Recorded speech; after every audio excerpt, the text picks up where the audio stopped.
This is Theology Bits with Pastor Ben, a ministry of Central Lutheran Church, Eugene, Oregon.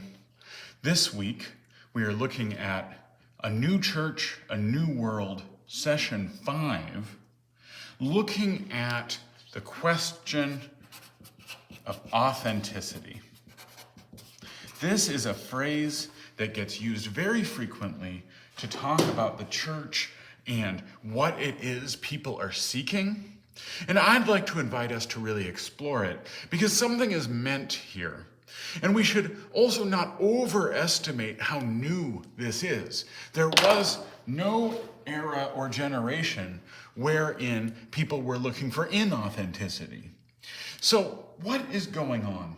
And to be discussing it, we're going to be looking at some of what's going on and has been over the last 20 years in what has been called the emerging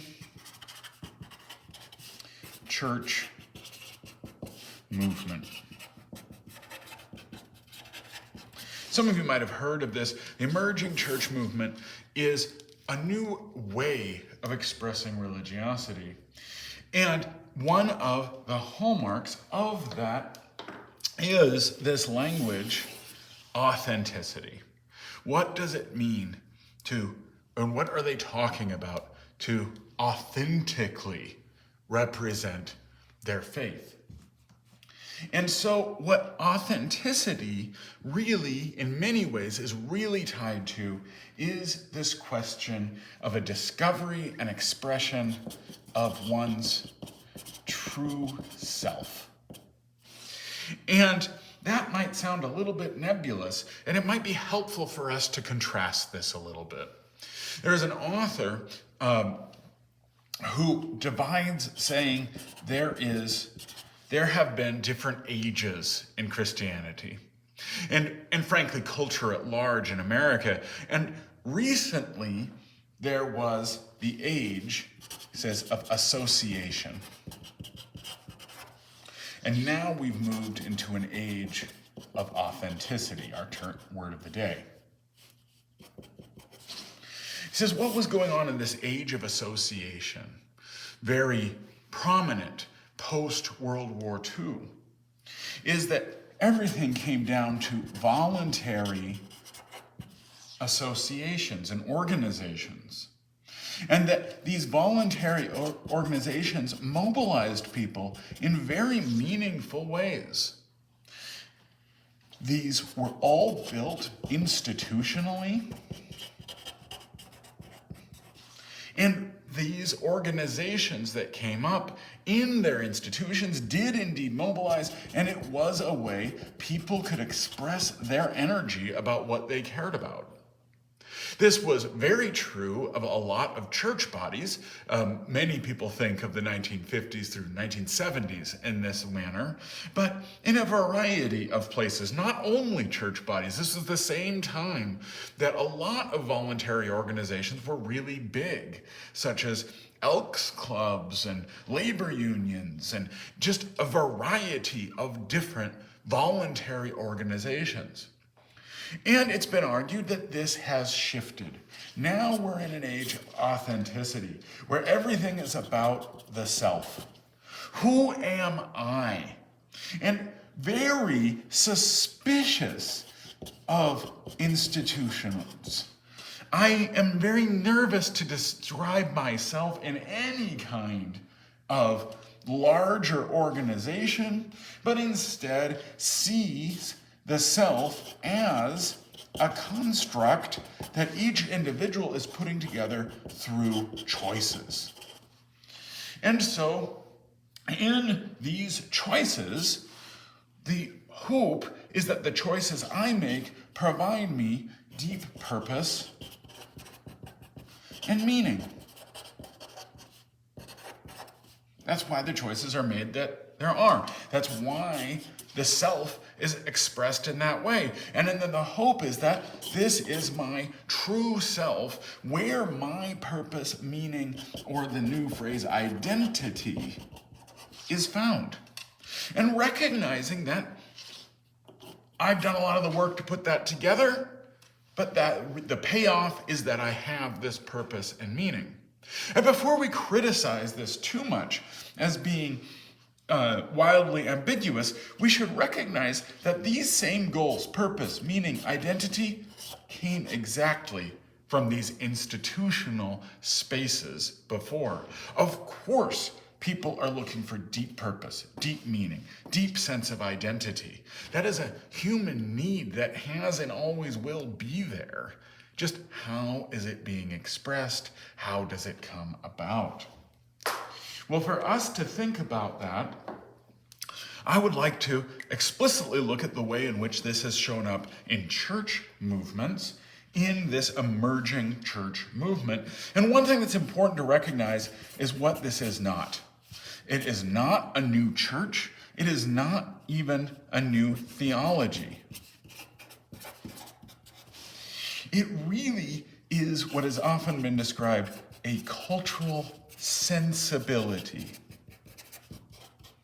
And some of you might be familiar with some authors in this emerging church movement.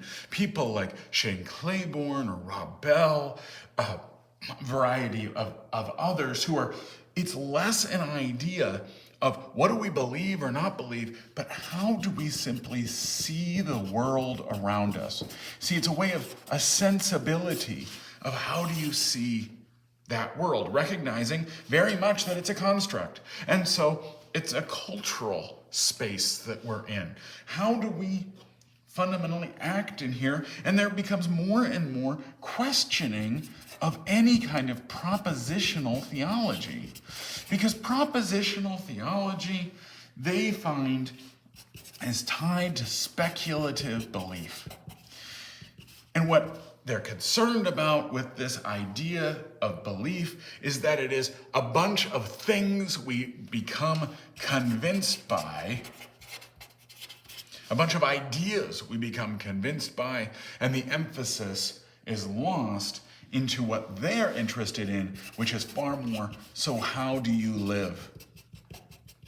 What is it in this, how is this belief lived out in space?